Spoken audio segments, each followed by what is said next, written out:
TCM shop.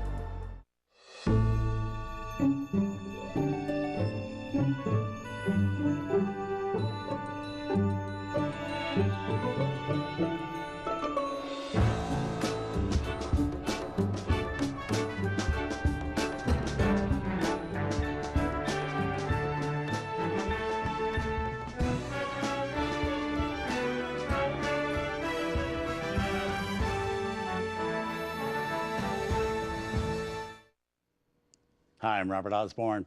It's time for some Bob's Picks here on TCM. And this time around, we're going to start with a film that's now known far and wide as a classic example of film noir, black film, complete with people living in the shadows and back alleys, a dangerous dame.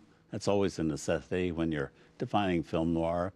Also has great atmospheric cinematography, another necessity.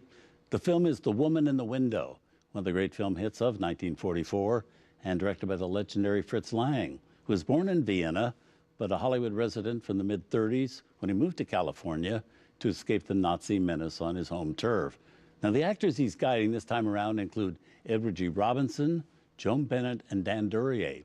And one of the reasons I chose this movie for one of my Bob's Picks is to have you be able to see it in direct relationship to another great example of film noir, a film we have coming up right after The Woman in the Window, made 1 year later, also directed by Fritz Lang and with the exact same cast, Edward G. Robinson, Joan Bennett, and Dan Duryea.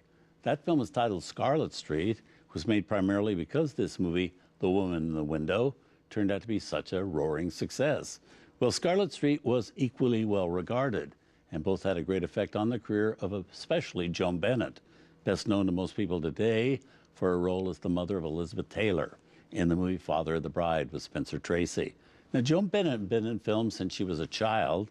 As a young woman, usually played the beautiful, gracious, non-threatening leading lady.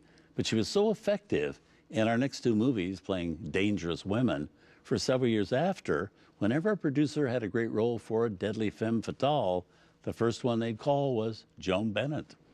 Here from 1944, also with the great Raymond Massey, The Woman in the Window, film noir at its best.